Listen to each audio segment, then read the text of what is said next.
Kia ora, good evening. Southland Police have confirmed the death of a hunter on Stewart Island this morning. Police were alerted by the Rescue Coordination Centre, who responded to a personal locator beacon which had been activated. The person involved was with a hunting party and was fatally shot. At about 10:30 this morning, the Rescue Coordination Centre was made aware of a personal locator beacon activation on Stewart Island in the Patterson's Bay area. In Patterson's Inlet, a rescue helicopter was sent to the scene, and on their arrival we were made aware of a fatality involving a hunting party that were in that area. The local Stewart Island constable was sent straight away, and an inquiry team from the Invercargill CIB will be on scene now. The identity of the person involved in the incident will be released once next of kin has been notified. The search for missing 11-year-old Mike Zhao Beckenridge continues, and police are appealing for assistance from the public. Mike has been missing since March 13 and is believed to be with his estranged stepfather. New areas of interest are being looked into after a number of items were found in the Curio Bay area. A number of specialist squads, including the Police National Dive Team, have been called in to assist with the search. Over the weekend there was extensive searches done of the Catlins area, especially around Tokanui and Slope Point. As a result of some items that were found in Porpoise Bay late yesterday, we've been concentrating on that area yesterday afternoon and today, and that's where the majority of our inquiries are being focused at the moment. Is there any further detail about these items that were found? Other than saying that they're items of interest and certainly have assisted the inquiry, there's probably not much more that I can say about them at the moment, but they've given us some areas that we can concentrate on that we didn't have at the start of yesterday. Police are really concerned about both of them. The longer that we haven't heard from either of the two parties, the more we're concerned, and I'd be encouraging either of them to contact the police or anyone that's seen them to do the same. Police said reports of a car going off a cliff in the area could not be confirmed and declined to comment. A number of dog attacks in Invercargill has prompted the Invercargill City Council to clamp down on dog owners in the city.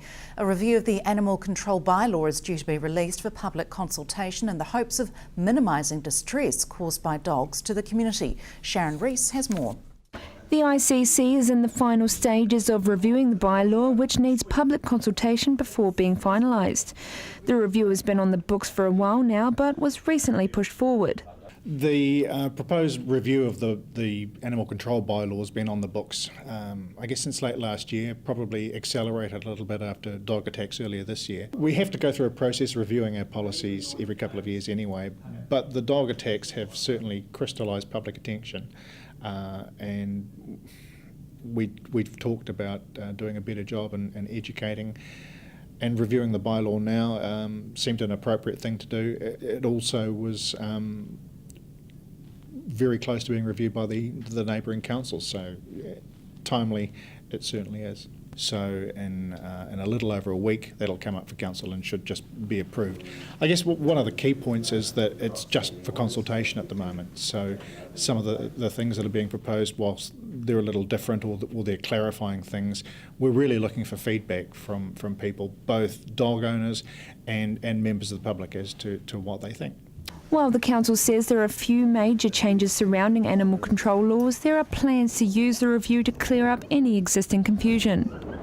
I guess clarifying what the responsibilities of dog owners are.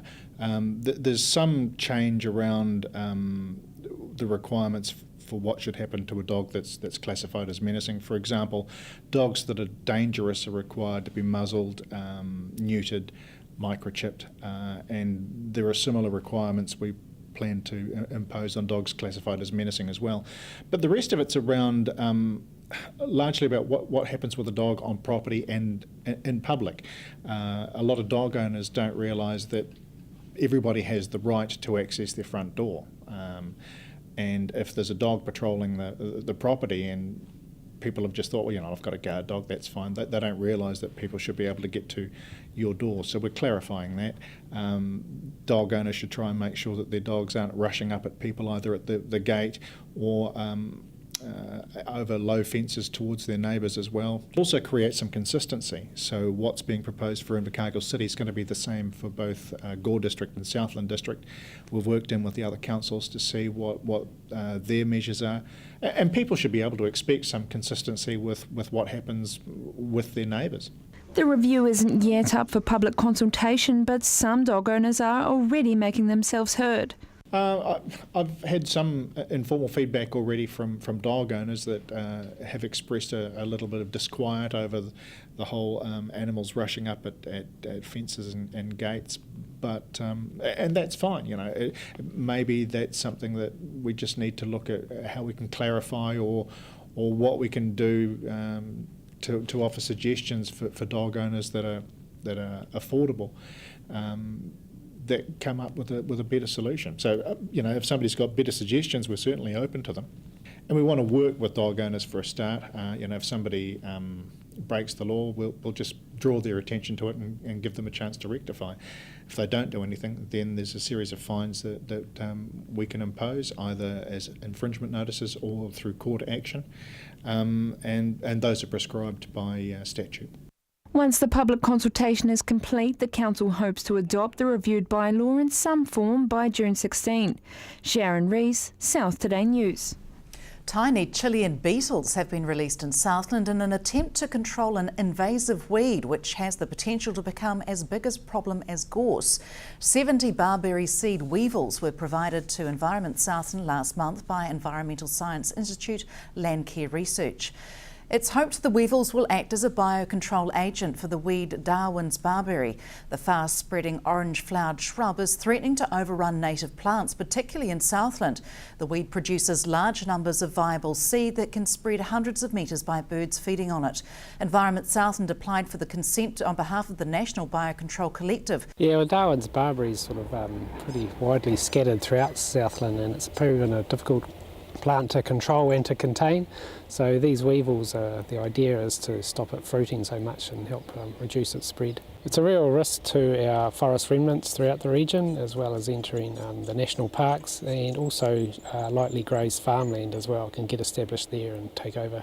Yeah, before the weevils are released out into the field, they undergo a sort of a rigorous testing process to make sure they don't attack other plants. What else do you have to consider when you're bringing these beetles in? And make sure they don't bring any other potential diseases with them that aren't in the country already. That's very important. So yeah, we'll do another broad-scale release next season when they've got more, when Landcare have more weevils to supply. And how do you monitor their process? So we look for feeding damage on the leaves, and then once the fruits are formed, we'll look for holes in the fruits to see if the weevils have laid the eggs in there. Coming up after the break, rain takes centre stage at the Hokanui Moonshine Festival, plus an estuary walk that reveals the South's history.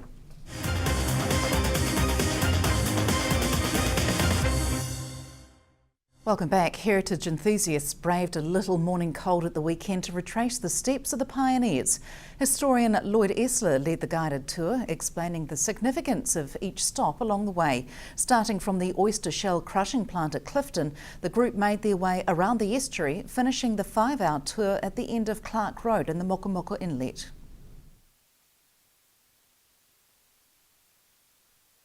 Today we're walking around the edge of the estuary. We're following the route that the pioneers took when they went between Bluff and Invercargill in the early days before the railway and the road were put in 1867. So this was the track that the wagons took and all the hikers from Invercargill to Bluff. They took about a day to make the journey with breaks at a couple of little hotels along the way.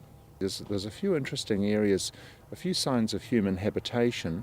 There's some Maori midden sites with shell and charcoal in them, and there's some early European sites. There's the site of the old wharf that was built 1863 and rarely used and then burnt a few years later, but we've still got the piles of that. There's the remains of a strange building that's been stone blocks that have been concreted in place, and we're not quite sure about that. And there was quite extensive stone quarrying as well, and the stone was used to build the causeway between Invercargill and Otatara. So the Stead Street facing there is actually made from stone quarried from here. Thousands of Southern women keen to hear about and see the latest offering in women's products attended the annual Women's Lifestyle Expo at the weekend. Held at Stadium Southland, the expo had something for everyone, including jewellery, beauty products, crafts, plus food and wine sampling. Food cooking demonstrations and other interactive displays gave women the chance to be pampered on site, while others browsed the more than 150 exhibitor sites. Homewares, hair care, fashion, cosmetics and of course a complimentary goodie bag made sure there was something for every modern woman. An unusual sight rolled into Invercargill City on Friday, passing through the town centre before making its way to Bluff. A 28-year-old Massey Ferguson tractor was on the last leg of a journey that's taken the tractor and his driver, Graham Morrell, from Whitianga to Bluff. Morrell was born in Bluff and used the unusual mode of transport to raise funds during the journey to help the elderly in his hometown. Travelling around 2,000 kilometres at just 20 kilometres per hour takes a lot of patience. But Morrell says he'd do it again in a heartbeat and says if he didn't have to go back to work, he'd head up the west coast and keep going. Quite a bit of help from the Lions Club and from Chris Dew of Hop Engineering. He restores these old tractors and you can always buy all the parts through. Whenever I got an issue, and I've only had a couple of minor ones, I'm made to ring him at any time of the day or night, which has been absolutely fantastic because I didn't have a backup crew. Got some snippets from Saturday's Hokanui Moonshine Festival shortly, but first it's time to check out the weather. Your forecast on Q is brought to you by Environment Southland. Environment Southland wants to know what you think about our recreational water areas. Where do you go? What do you do? And your thoughts about the water quality. You could win one of 5 $100 vouchers simply by completing their survey. The survey will help them find out whether the water is being tested in the right places and how the service can be improved. Complete the survey online by going to Environment Southland's website or pick up a hard copy from Environment Southland, the Southland District Council, Gore District Council, Invercargill City Council or Public Health South. And taking a look at the weather today for Monday, the 23rd of March. Highs around the country at 3 o'clock today, 22 for Auckland, 16 for Wellington and Christchurch, Dunedin on 18, 17 for Queenstown, Gore and Invercargill also sharing 16 degrees and Stewart Island on 14 degrees. Tomorrow's forecast becoming cloudy with scattered rain developing about Stewart Island and spreading north in the evening. Northwesterlies becoming strong about the coast in the morning, then dying out. Invercargill and Gore chasing a high of 21 tomorrow, 11 degrees the high tonight for Gore and Tuatapere. Te Anau looking for 20 tomorrow and Queenstown 21 along with nightcaps. And in the marine forecast for Fovo, northeast 15 knots turning northwest 25 knots, sea becoming rough for a time with the southwest swell rising to 3 metres, fair visibility and rain. And for Pusiga, northwest 25 knots to 45 knots, southwest swell 4 metres turning to northwest 2 metres, sea becoming high for a time. And in the long range forecast, looking ahead to Wednesday, mostly cloudy with scattered rain and light winds. Scattered rain clearing but remaining rather cloudy on Thursday. Winds may be light and cloudy periods with easterly breezes developing on Friday. A splash of rain didn't put a dampener on the Hokanui Moonshine Festival in Gore on Saturday. Around 1,300 people enjoyed the day despite less than ideal conditions, taking in a great lineup of entertainment including rock band Dragon, international blues practitioner Swamp Thing and Southland's very own Into the East.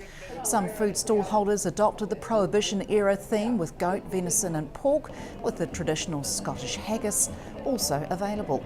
And of course, amongst several beverage stallholders, there was moonshine whisky to sample. Those who wanted to learn about what the day's all about could wander through the Moonshine Museum, which offered free admission for the day. And that's it from the news desk this Monday. Sport follows next from all of us here on the news crew. Good night.